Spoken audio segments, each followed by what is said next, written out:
All right. Well, good morning. Um, Hope everybody is doing well. You can feel a little chill in the air this morning. It's getting there, right? Um, I'm Sean Bluebaum. For those who don't know me, I'm the project executive for Sundt and for all of the Royal Oaks campus expansion. My partner in crime is Todd Ganter. You guys know him. He's our senior superintendent for all of the Royal Oaks campus expansion work. And thank you for coming. This is our monthly update. So I always start with the rendering to make sure we're building what the picture looks like. Um, so that's the picture, and that is as of the 29th, so about a week ago or so. So it's starting to really look really look like the picture. We've got a lot of landscaping and stuff going on in the inside areas that we'll get into a little bit more this month as well. The other thing we're going to do this month is we'll do a little recap of the Vita Center because that is totally done. So, okay, so it's our standard agenda. We want to start with a safety share to always keep our safety at the top of mind. Then we'll do a project overview, some photos, upcoming work, talk about schedule, all that sort of thing. And then any questions and answers you may have, you can do them at the end, or raise your hand, or throw something, or holler, or whatever you want to do, right? We're happy to answer whatever questions you might have, at least to the best of our knowledge. If not, Todd will make something up. All right. And if you throw anything sharp, throw it that side yeah. of the stage, please. From a safety standpoint, I wanted to do a safety share this month on a story that Todd told that actually happened recently that I thought was a really appropriate safety share. And I'll let him get to it, but basically it's on GFCIs and ground fault interrupters in your electrical system. So go ahead. Good morning. So we've got a superintendent out of our office in Tucson that I was on a meeting with, and he tells us the story about how he had kept up some, well, he said Christmas lights, but I think they were just all year round lights. He might have been a little lazy to take them down.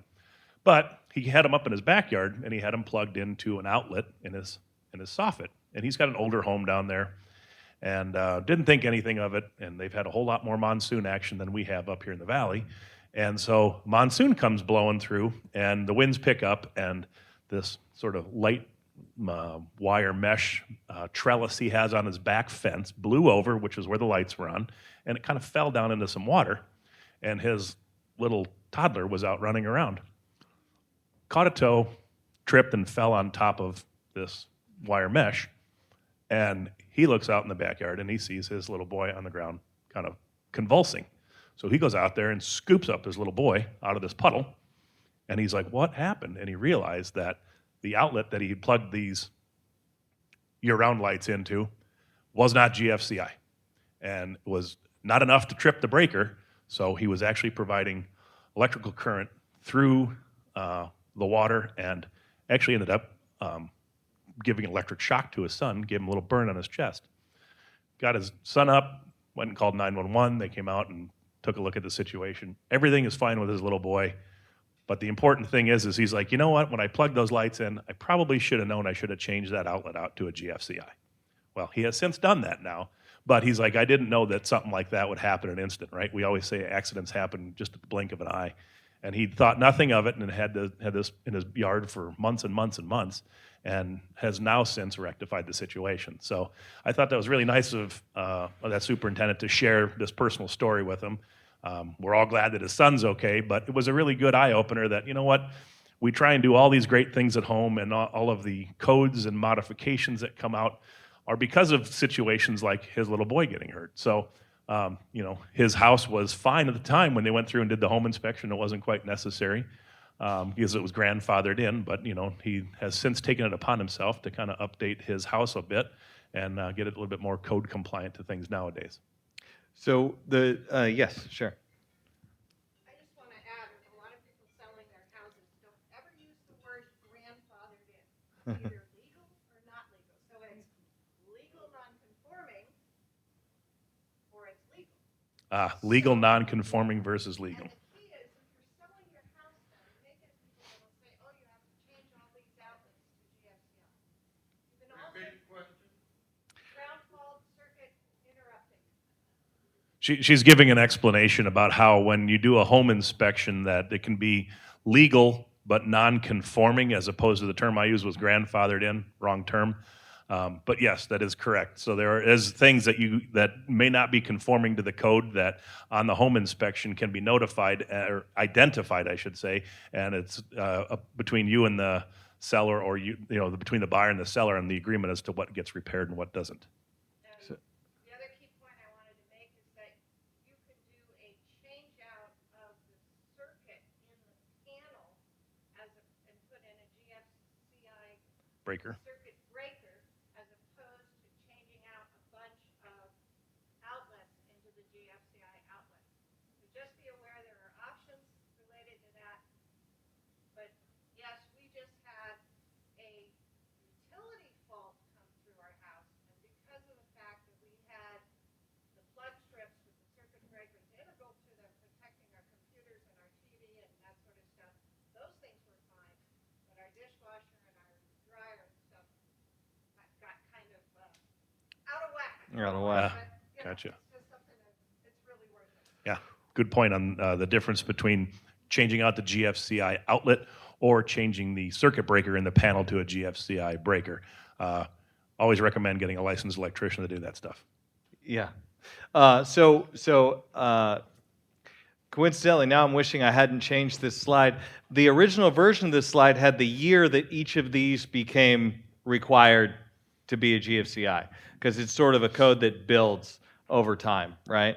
But at the end of the day, the reason I wanted to give this safety share is, one, you have GFCIs in your new residences, and you probably have some, if not just as many, your old ones. But I think a lot of times we use extension cords and we use outlets and we don't think about it. We just plug them in and we want them to go. And I think it's important to just understand that there is danger even in an extension cord plugging in for something outside, and you really ought to have GFCI protection whenever there's a chance of water or anything like that, such as in your kitchen or your patio or all those sorts of things. So these are all the places it's required by NEC code, and then they talk about considering it whenever you're using electrical, garden equipment, things like that outdoors. So, any questions on that? No? All right. Well, let's get to it. We'll give a little project overview. We'll start with the drone flight. It's going to fly over the Inspirata side first, and then it's going to fly over Vita. There'll be still pictures and things that we'll talk to afterwards, but this is just a couple-minute flyover. All right, so we're out over the courtyard, or what I call the esplanade. This is the north face of Building D. This would be the courtyard out over Building F down the bottom of the picture. But as we round the corner and look at the east face of Building D, a lot of the exterior metal's complete there. This would be the south side of Building D, up against the Loop Road. As we come around, you can see this is the end unit for Building D, and then we've got the bocce ball court area just below us, which has got great progress, and you'll see some more slides today on the bocce ball court. But we call that the inside dog leg inside there of Building D. A lot of progress on the hardscape is happening. We've got lots of trees you'll see going in future still shot pictures. This would be the north elevation of Building E. The parking garage ramp is just below us, outside of the picture frame. As we come around the corner, there's the east elevation of Building E. And then as we stick over the Loop Road here, we are on the south elevation of Building E as we're putting in Sunshades. Thank you. That's why you're here, to help me out. Yeah, Appreciate I try. it. So we fly over Building F and then into the esplanade, which we can see trees are in the planters, and now we have decomposed granite in there. And we kind of fly out through this space between Buildings C and D, and then over to the Loop Road. So it's the Loop Road going around. Still kind of have that blocked off for our staging and construction access. A lot of trade parking and material deliveries to the building are still happening through that area. But This is the main loop travel road that you guys will soon be on to go around campus. And then, of course, there's our ramp to the parking garage. So, another view of the active water feature. And as we back out, you can see the two new water features that will be starting up in the next week and a half in the courtyard there. And this is a view sort of looking to the east.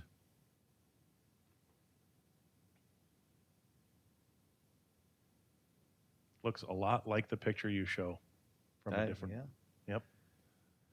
All right. So over at Vita Center, you can see that we've gone through and got everything buttoned up around the outside. We've got our last few elevation shots taken and submitted to the county for our as-builts. Small thing or two we have to correct there. But other than that, we're in the process of waiting for the last little bit of furniture to come in to make the connections, which will allow us to get the balance of the permit closed out. But you can see the site work is all complete. And what is the crop circle? Great question. That is a requirement by Sun City Fire Department. Their trucks only go forward, so they wanted to make a turnaround there instead of having to back up. So. All right. So let's get some still shots. If you had any questions on any of the photos, we can stop on them. We'll start with Vita. We had a request from last month to do a little bit of a, hey, we're done with this sort of final Vita out. We are done, the exception of the salon chairs. That's the equipment that we're waiting on. We expect that later this month, and then we'll hook those up to water and air, and those will be done. So that's the last remaining item. There are a couple of punch list items. At last count, there might have been 6 or 8 things left that we were fixing. So that's the exterior.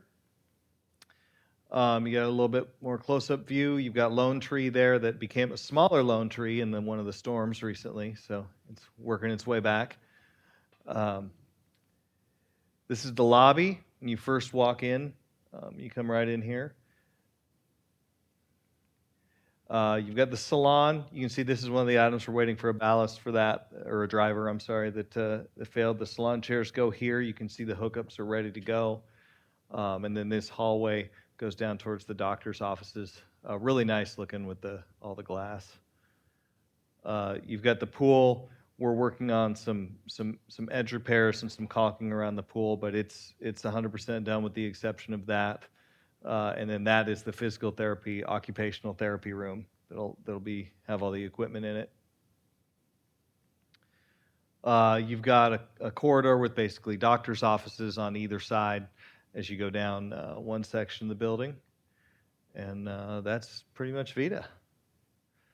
So any questions on that?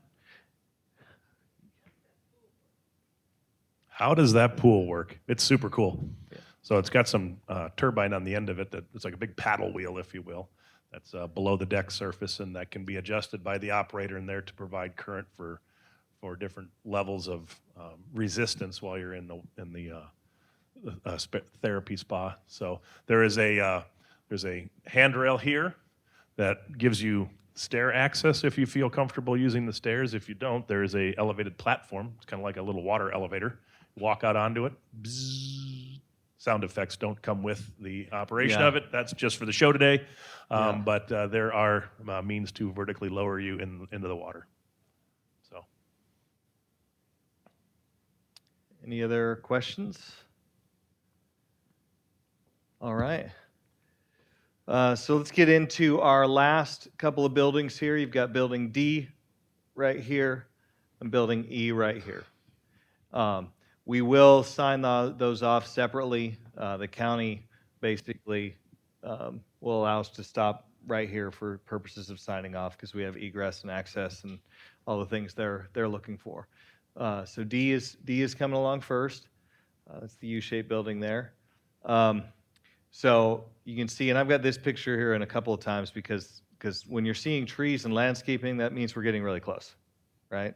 We've got a bunch of landscaping going on in the courtyard, and then this is the main elevator lobby, sort of between D and E. is where that's at, and you can see we're getting pretty far along. Todd was just talking. Maybe you can update.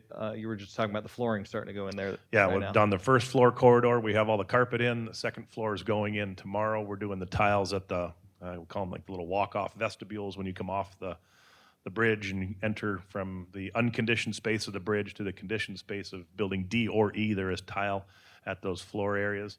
We've did the second floor yesterday, doing third floor today, which then goes ahead and allows us to bring the carpet up to it because we have to float the carpet to the elevation of the floor tile. So a lot of flooring finishes going on. If you were to turn around 180 degrees behind this picture on the left, if you look down the long corridor, we've got ceiling grid is in, the lights are done, and tomorrow we start doing all the decorative wood trim around the door openings and things of that sort. So it's in the final stages. All the mechanical, electrical, plumbing, overhead inspections down those corridors are complete. The only thing we lack is putting in exit signs. We found out in buildings B and C, they have a tendency to get hit with people that are carrying ladders on their shoulders. So instead of having to replace these exit lights all the time, we're going to wait till the very end and put those lights in. We are getting smarter with time, I promise you. We also found out in Vita that it doesn't look very good to put some red exit signs and some green exit signs. No, we need to keep them all the same color. So yeah, and I've got some pictures of the corridors too. So from a sequence standpoint, essentially it's building D and building E, but then we do the units first and then the corridors. Yeah. So that's why we're focused a little bit on the corridors today. Yes, sir. Are the elevators around the corner in D north? Correct. So the elevator that we were just looking at happens to be right in this location here. And then the building, the north elevator happens to be in this location up here. So the image that we were looking at, in construction terms, we call it a four-stop. It only goes first through fourth floors. And the other elevator that I think you're referencing, sir, is down the corridor to the north end. That's the five-stop because it takes you all the way to the garage. So they're all in, and we have been down in the pit doing the last little bit of adjustments. And just have to get the corridors complete so we can snap in the smoke detectors and start our state elevator inspectors. But we've been working with the elevator folks to make sure we can get out here and get them tested and adjusted, and we're going to both signed off in one day. All right, here's some of the units we showed you last month. The last couple months, I think we showed you some completed units. So basically, in this wing, I would have been showing you pictures I've already showed you, which are basically completed units with appliances and everything. So I wanted to show you some units that were close to that point, but not quite there. Little action shots, if you will, right? So as Todd said, we got a lot of flooring going in. The last of the casework and countertops in that D building. This happens to be, we call it D North. But this is the second floor, so we've been doing the laminate flooring. We're loading up. We got air conditioning started on third. We're going ahead and loading the flooring up to let it acclimatize for a couple days, and then we'll start putting the laminate flooring in on third. And as Sean mentioned, the countertops are on third, and the casework, the millwork, the kitchen cabinets are being delivered and installed on fourth floor today. So it's about a little over a week process to do a floor. But we are in the process of the last floor of that wing of the building, so that's good news. And then we're in the corridors.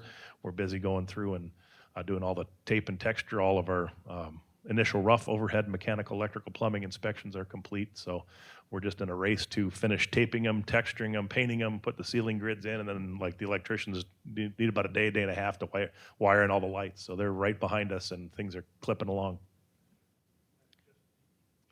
That's just D. Yes, that's correct. So more finished spaces inside on second floor on the left-hand side, third floor on the right-hand side. This picture now has countertops in it. So we've been clicking right along with progress of each trade right behind once we get the cabinets in. And here's the corridors. Oh, yeah. Different sort of different stages. Stages, yeah. Yep. So you can see we got the lights and ceiling grid and ceiling tile in. This is first floor on the right. This would be second floor on the left and middle pictures. So the thing about the corridors is they take forever to get to the point where we can start the ceiling grid. And then they go really fast, right? So they're coming together quickly. The wood trim that you see, if you've been in some of the other buildings, that does take some time, but most part, once you see us in the corridors, that means the units off of those corridors are done, essentially. Yeah, we've gone through and done our first pass of cleaning on all 4 floors of the west half of Building D. All right. So, any questions on the units or the corridors? Should we talk a little bit about some of the landscape and courtyard areas? No, bocce. We'll get to bocce. Oh, I got bocce for you. Do we ever? So again, this is the same picture I showed earlier. I like it because it shows the majority of that interior courtyard, and then here's a little bit of a close up of what those planters look like. Those planters, by the way, go down into a footing, and they're meant to sort of patina over time and be a very long-lasting, beautiful element to the site. So, Great question. What 2 buildings are behind us? That would be building. that's C. That's C, yeah, C on the left there. B. that's B on the left. B and C. D and on that the is D on the north. D north. north yeah, elevation the of north D. end of D. Yes, sir.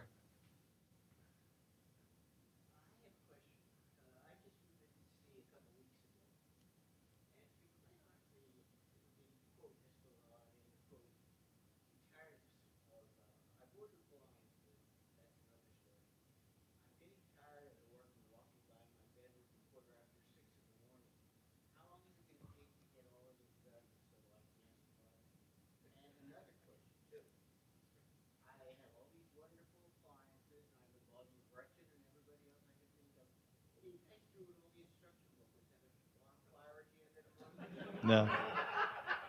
So, yeah.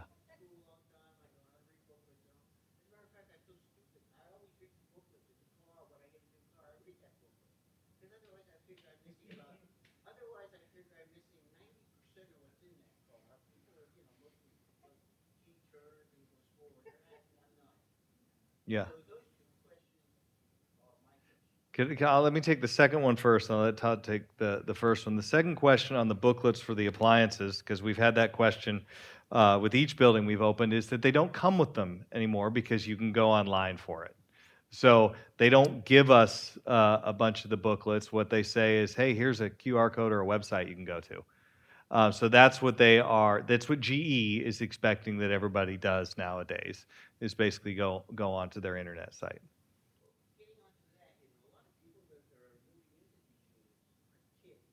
Mm-hmm.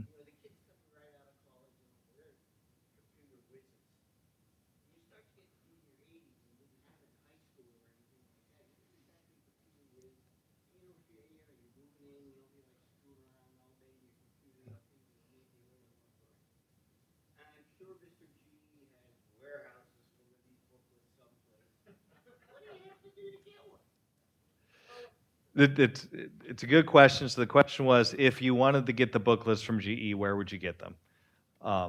Yeah, it's a good question. I don't know what we've done at our previous units. I don't know if Darren and the team have printed out them at times or have redirected to the website. I think maybe Gretchen, you can answer that a little bit better. Yeah, I think if you reach out to maintenance and ask them for a booklet, I'm sure they'd be happy to print one for you. Yeah. No, that's all right. That's all right. Everybody else might have the same question. Mm-hmm.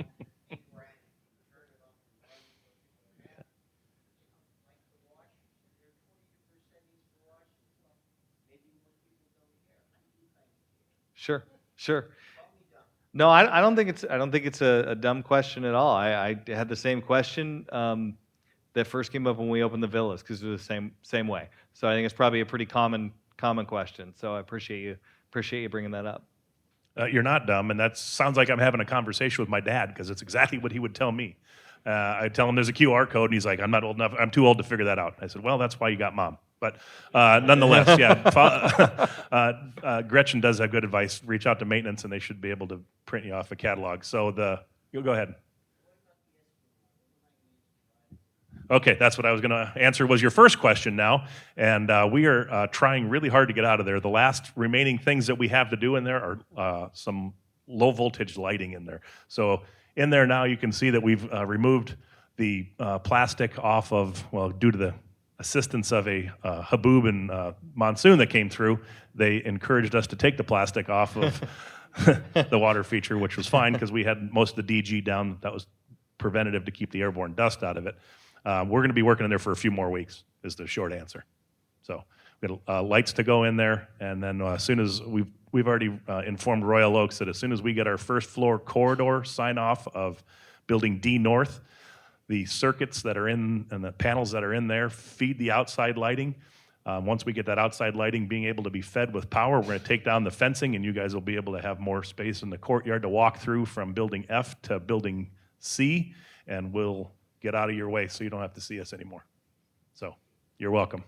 So, and just when he says take down the fencing, this fence is going to come all the way over to here. So that really should solve your issue with people walking Yeah, through there. thank you again. I've mentioned this in past presentations for you folks that are on first floor. We do appreciate your patience. We want to get out of here as quick as we can.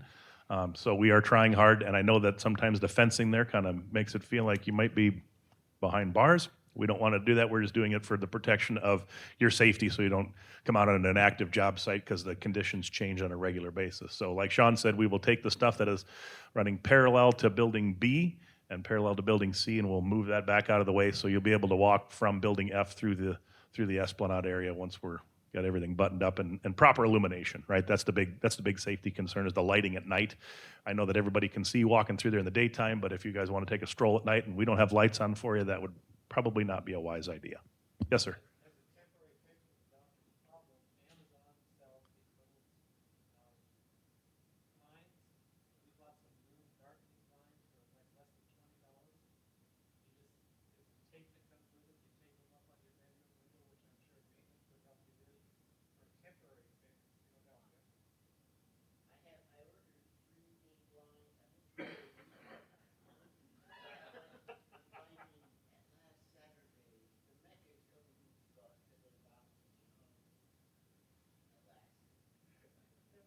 Well, again, thank you for your patience. We are diligently trying to get out of your way so you can have your privacy. And all right, any other questions? Let's keep going because I want to talk bocce. So we had a request to talk about the bocce ball court. So some of you may have met Lisa. She is one of our field engineers out here for our team, and she has lived and breathed the bocce court area. So I said, hey, they want us to give an update on bocce. Can you make something for me? So she made this, which is why it doesn't match any of the other slides, because she took it upon herself to make a whole bocce presentation. So small fine print disclaimer, Sean and I don't know much about bocce at all. So if anybody wants to talk some smack with us about how good they are at bocce, we'll believe you because we don't know how to play it. That's right. We also would be a victim if anybody wants to wager or anything. Yeah, we're probably an easy mark. You'd be hustling us. We know that right. for sure. Okay, so the bocce location is here. You can see this shot's a little old. All this concrete is placed now, and the bocce court goes right there. All right, there's a close-up of where the bocce goes. And this is roughly what it'll look like. Obviously, this is not your exact one, but this is very similar. So you've got a curb, you've got oyster shell as the top, and it'll look something similar to that, without the golf course. So the layers, you've got a drainage pipe underneath. You've got like a catch basin and drainage pipe, so water doesn't stand on it. Subgrade is compacted. We've got what they call filter fabric, basically to keep that condition solid. And then you've got stone and oyster shell as the top of the bocce court. So why do they use oyster shells? Basically, I'm not going to read this, but it lasts a long time. It maintains its sort of self-level, self-compacting state, so your bocce court drains and is flat for it to be able to play bocce even after weather hits it, Yep. essentially. So last note on the yeah, go bocce ahead. ball court, we did form up the two long ends with a curbing. So the concrete formwork is up. We're going to close off the north or the short ends, which would be the east and west ends. We're using that as thoroughfare right now for equipment to travel through, so we can. Let me see if I can explain this a little better. So we formed up the two long runs that run this direction. We've left this end and this end open because this morning we're delivering decomposed granite around this area. And then later today, we'll close up these other ends and get ready to place concrete for the outside curb of the bocce ball court this week. So good progress is being made on it, but we needed to leave those short ends out for accessibility for equipment to get through. That's your drain right there. Yep. Any questions on the bocce?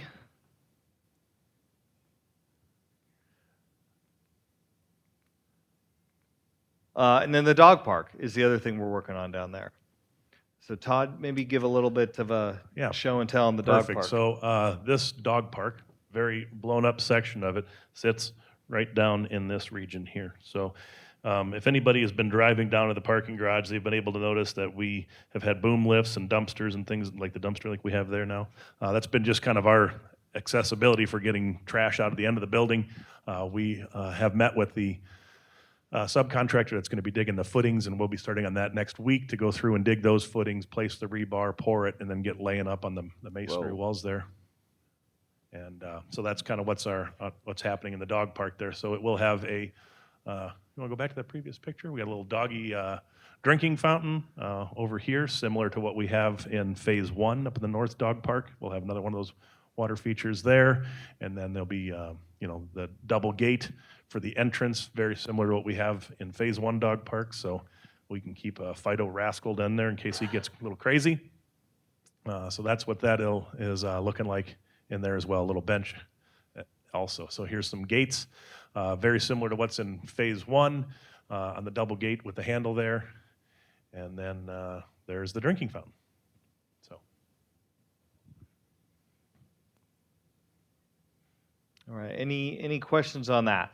So basically, from a landscaping side, we're putting in the decomposed granite, which is all the rock. We're putting in the trees, and we're putting in the last of our sidewalks. These are in. We're putting in this stuff here this week, later on this week, and that will really get us to the point once we do the bocce court where this side is really pretty close to complete, and we're just working over here and trying to get all this done. Okay.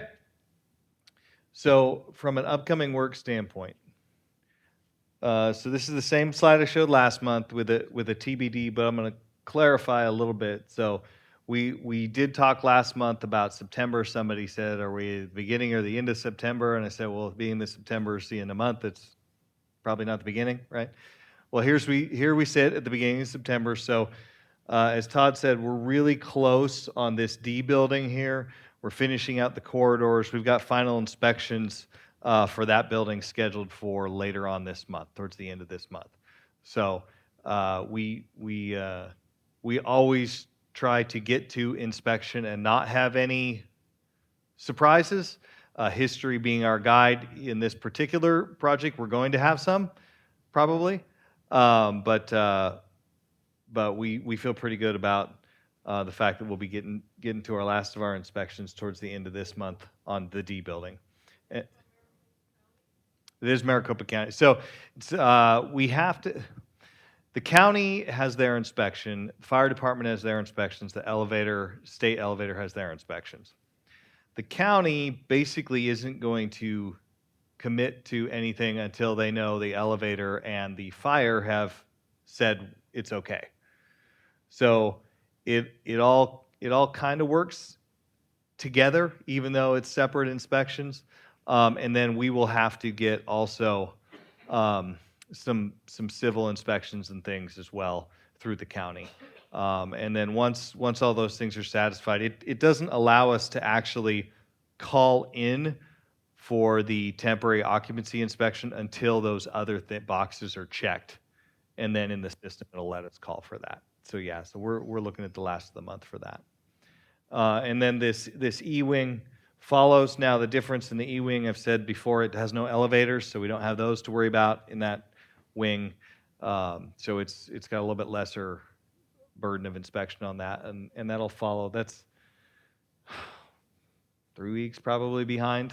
Yeah. He's probably about three weeks behind D. So we are getting very, very, very close on these last two buildings, and the landscaping that goes around them.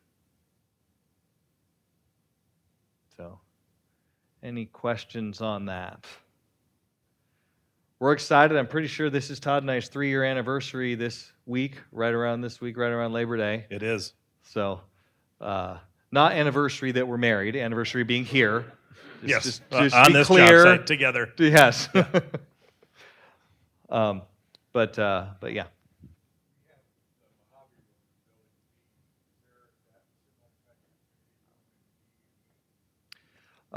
So the question was, they have the Mojave Room in Building B. Is there a similar community room in D and E? I don't know if it's called Patagonia. Patagonia. Ooh, that's nice. That's a nice part of the state too. Patagonia room is down here, so that's in progress as well. We're hanging sheetrock in there now, and I think we're about the end of the week making our first pass on drywall mud in there. So, yep. Other things that we've got going on for upcoming work down in the garage, which basically resides right here. We'll start taking down some of those temporary walls in the next few weeks as we get the cabinets out and start kind of demobilizing some more of our construction products out of there, and complete the rest of the striping on the ground for parking stalls and access paths and things like that. We'll be doing that, as well as putting the last few car charging stations that are along the south wall. We'll be installing those in the next few weeks. So the big push is to get all the product out of the garage and up into the buildings. And like I said, we've got 4 floors of cabinets in there. In the building E, I didn't chat much on what was going on in there, but this entire first floor is done and painted and waiting for cabinets to go in. Our focus was to get the stuff up in 4th floor north of D completed first. As soon as they get done up there, then they've got plenty of space to go to. We're painting 2nd floor this week. Tail end, well, probably starting Monday because it's a shorter week, but we're loading doors in there and putting the interior doors on 2nd floor of building E. So things are clipping along in that wing, and there's good momentum over there as well. So. Yes, sir.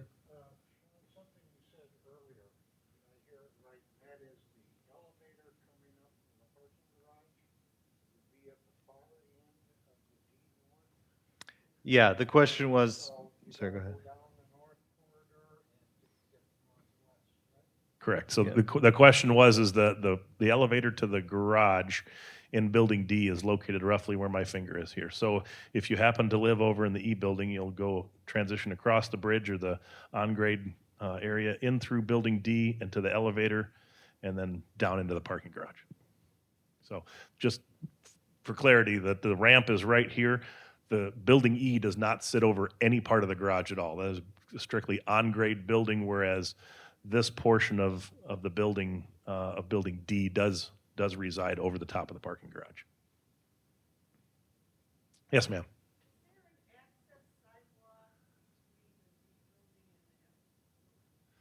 So the question is there an access sidewalk between the D building and the F building? So we haven't done it yet because we had our trash chute in the way, which was removed last week, and we've got a bunch of boom lifts that are doing the canopy or the fascia metal here.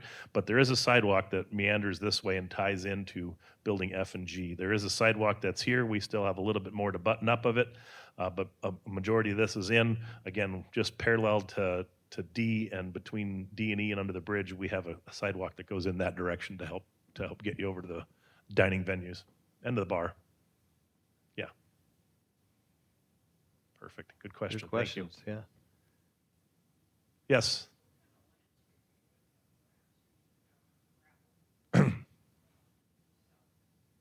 Perfect. The question is south facing, which would be along this side. There will be some grass over in the dog park area. Most of the south side and west side will be decomposed granite. And then there's also, there is some grass in this esplanade area. I know we have a concrete header that's got to go in there to separate the grass area. I don't know. Yeah, and there's a bunch of plants right here too. Yeah, A bunch yeah. of plants through here. So, but it is mostly low water usage desert landscaping.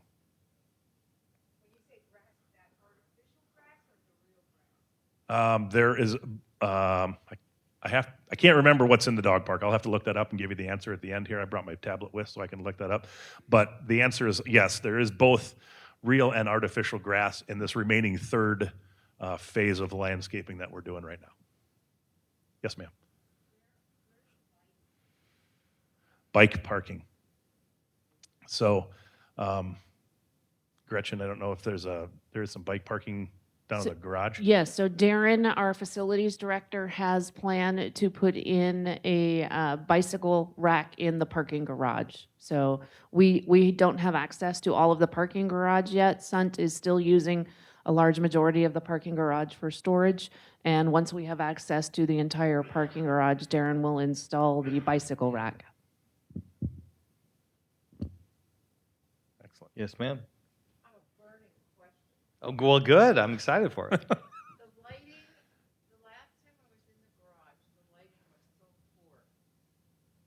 And I'm wondering if that's been updated to where it won't be so dark and shadowy. So I can take that. I'd be happy to take that. Sure. I know that one thing where, as I just mentioned, we don't have the entire parking garage yet, so we really haven't been able to assess what the complete lighting is down there.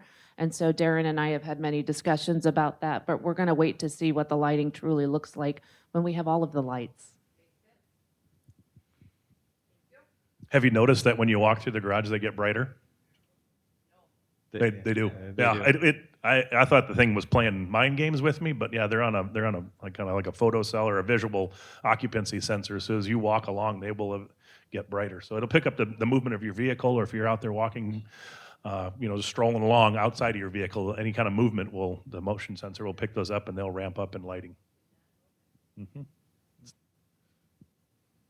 What else? Yes, sir. What's happening on 103rd and Santa Fe? Great good question. What's question. happening at 103rd and Santa Fe? That would be just off this. Fence all the way around, Yeah, some roads in. Yeah. yeah. Great question. So that is a Banner Olive Branch. So they needed some parking upgrades, updated their parking lots, which would be the one to the east of the building and to the north of the building. And that operation also included creating some different entrances, modified entrances to the facilities. So that's what's happening out there. So that work will be done in the next 2.5 weeks. Yeah, we're scheduled to be done probably the 25th of this month. The reason I say probably is because we're waiting on the solar light poles to get here, and those may drag out a little bit past that. So we have some temporary lights that'll be on there. But the one parking lot is already open. The one that is right here, you can see this is one of the cars parked in it. The one here is open.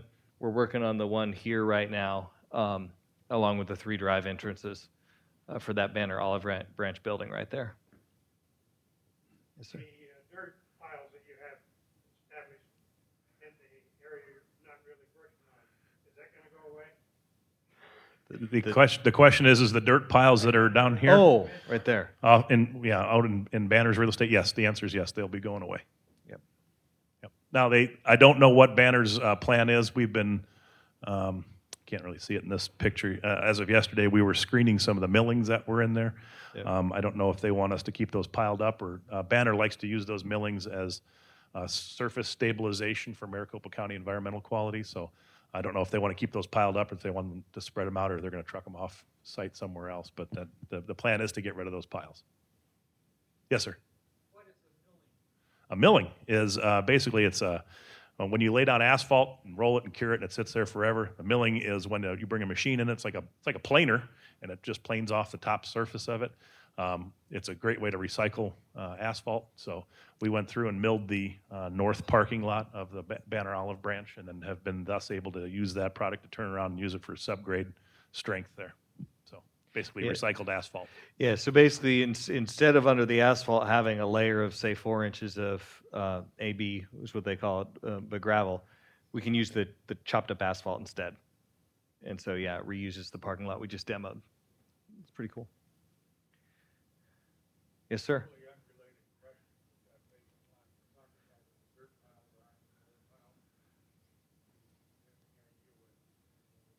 Yeah, so the question is down on this vacant lot down here that is on the bottom of the picture and beyond, that is owned by Banner. And when I was chatting with their vice president of construction a couple years ago, there was some potential opportunity for a cancer center there.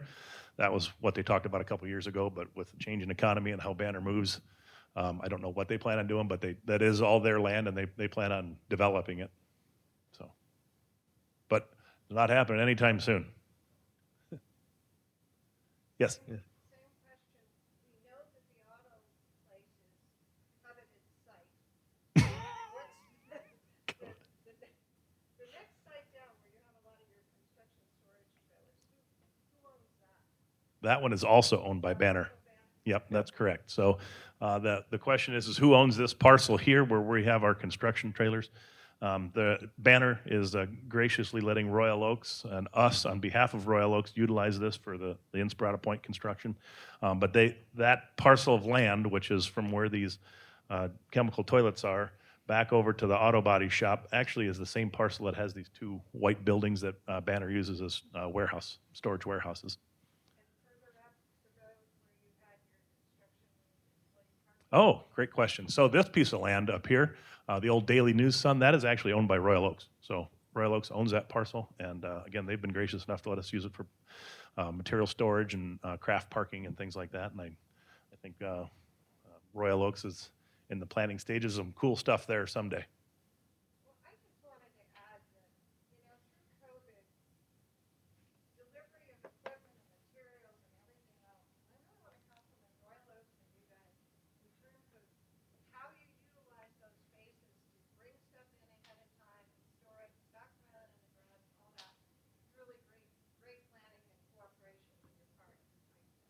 I haven't seen that great cooperation much in my history, and it's really great. Oh, thank you. Thank Appreciate you. it. It's all Royal Oaks. They're the ones that say yes. We come up with a gajillion ideas, and it takes a good partner like Royal Oaks to say, yeah, let's do it. And they've been awesome like that. So, yeah, COVID's been a unique challenge, and nobody saw it in the construction industry coming our way. So, yeah, thank you for the observation. Yeah, Appreciate thank you the very compliment. much. What else? Anything? Any other questions? All right. All right, Thank you that's very it. much.